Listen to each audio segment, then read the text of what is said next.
Hey everybody, hope you're doing great. We've have insane changes unfolding in the past 24 hours, changes that are showing the economy is in a massive transition, to say the very least, as we just saw a report that evictions across parts of the United States are absolutely exploding, shedding some light on why you are seeing transitioning and falling rents in different parts of the country. Now, I'm going to break a couple of the news stories that just came out. Number one, the Wall Street Journal came out and actually covered some of the eviction data, and I'm actually going to dive a little further. But first, we also have to talk about what the White House just announced today, an absolute bomb drop. If you are a real estate investor, you better pay very close attention because your life may be changing in the very near future. Now take a look at this. Monthly evictions, you can see that the pre-COVID average is this dotted line, right? So what we have here, Las Vegas, evictions exploding over where the pre-COVID average was. Then next to that, you have Columbus, Ohio, and you have Phoenix, just to name a few. Now, obviously down here, you have New York City, Philadelphia, these two. And I would imagine that these are ridiculously low because of the amount of things that get passed in those particular cities that provide it and make it possibly nearly impossible to evict somebody, but they just have a deep amount of renter protections in place. But the top story, we have a fact sheet that just released today. President Biden announces major new actions to lower housing costs by limiting rent increases. Okay, and cover that. It's easier if we read what was written up in the Market Watch today. And a Market Watch, again, not a right-wing rag by any stretch. They actually talk to some Democrats, and they seemingly are scratching their head on why is this coming out right now. Okay, so you have even folks from the Obama administration that we're going to get to here in a second. And obviously, an onlooker at this is a vote getter. Okay, so you look at the idea of bringing rent caps back and just saying, all right, we're gonna freeze rent caps. Rent caps is widely tested. Like, we have data on rent caps going to multiple countries. You have it tested in the United States. And we obviously know that they decimate the city from which they are found to be enacted, okay? I think there's a history of them in New York City. There's a history of them in other countries like Sweden, for instance, San Francisco. And we'll get into the thinking on that. But let's talk about what he wants to impose here, okay? Second paragraph, Biden's proposed policy would restrict how much landlords can increase tenants' rent, said the White House said on Tuesday.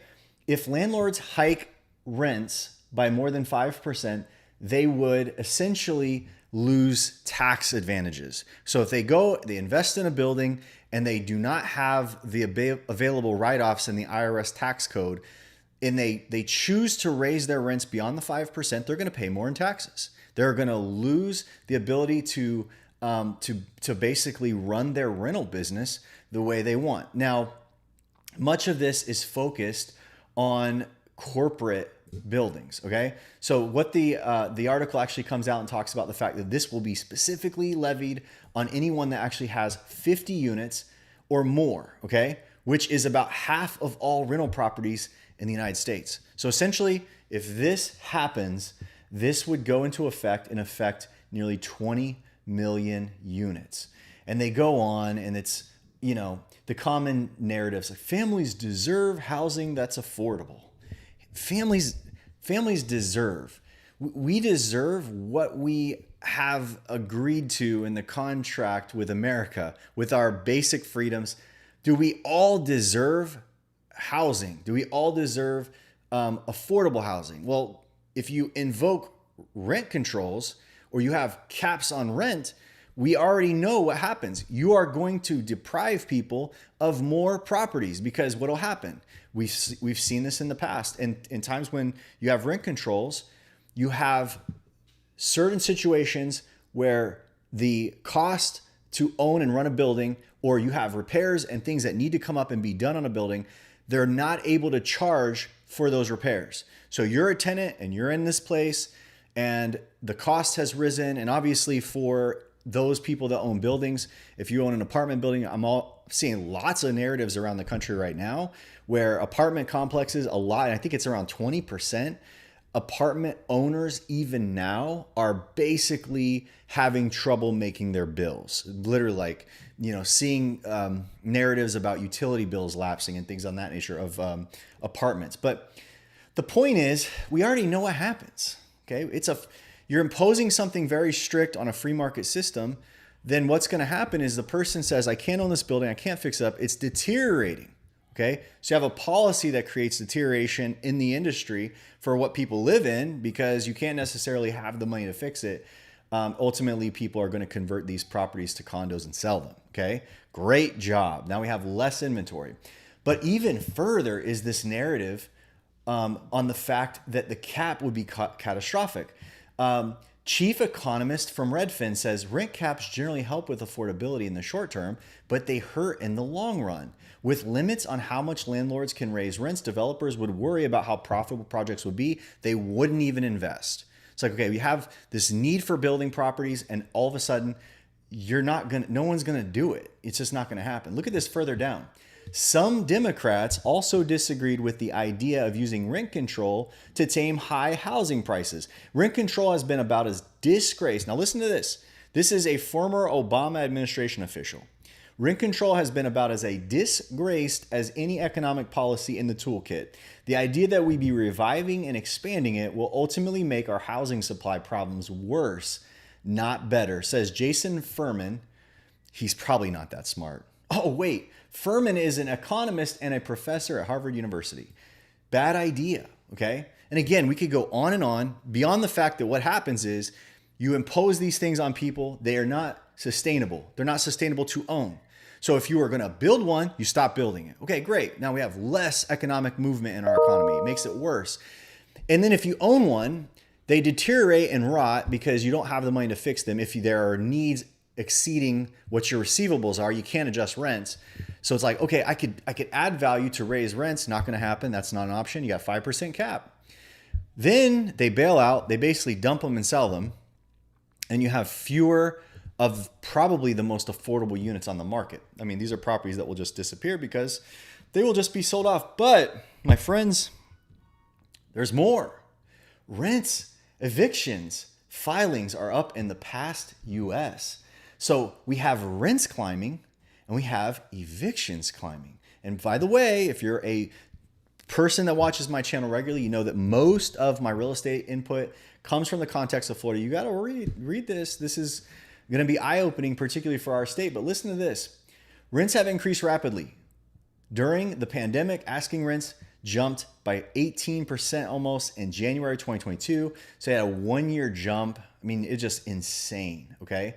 To be sure, rent increases have slowed since developers scaled up apartment construction significantly in some parts of the country, such as Florida. Rents have fallen as a result of excess supply. By the way, I covered that yesterday, 2 days ago on the channel. Go check that out if you're looking for what has been taking place, because Florida's rents are changing. Rents are dropping in Florida. National asking rents rose by almost 1% in June, as data showed, right? So here we are. The narrative is this. We have one of the largest expenses in the total inflation numbers. You know, we're watching inflation. Inflation's got to get better. It's got to get better. But yet we clearly still have a major problem with shelter costs not coming under control. Okay, now you see, we're going to talk about evictions are exploding. You saw them different parts of the country. They're up like 40%. Let's read on. Rents remains a financial stretch for many middle-income households. In 10 metro areas, households need to make well over $100,000 to avoid paying more than 30%. I read a report by CNN recently on my channel that it was like 12 million renters out of 40 million total pay more than 50% to rent and utilities, okay? And we know that's probably a soft number. Let's say it's maybe nearly half, right? Let's say it's 40%. And as the slowdown in rents has begun to show up in the federal government's measure of inflation, the Consumer Price Index reflected a slowdown in rent prices in June, posting the small. They're saying that they're not climbing so fast. They're still climbing. Rents are still inflating, but they're actually locked at very high numbers. So they jumped. We had decades probably a 10-year span of increase in rent. If you look at normal increase in rent, exploded probably 10 years worth of rent growth was done in about 2 to 3 years. And then we're going, okay, we're going to lock it in and just stay right there. And then nothing's going to happen. It's going to be fine. No, there's repercussions to this, dare we say, bubble? Look at this. The consumer price index earlier this month reflected a slowdown, but eviction filings, get this is the kicker. Eviction filings are up in parts of the U.S. In Gainesville, Florida, eviction filings were up 46% over last year as of March 1st when compared with pre-COVID average, according to Eviction Lab. In Minneapolis, St. Paul, filings were up 44% relative pre-COVID.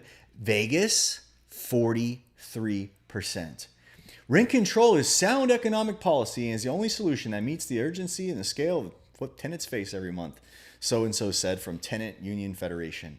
Something. Okay, goes on and on. Now, we obviously kind of can add all this up, right?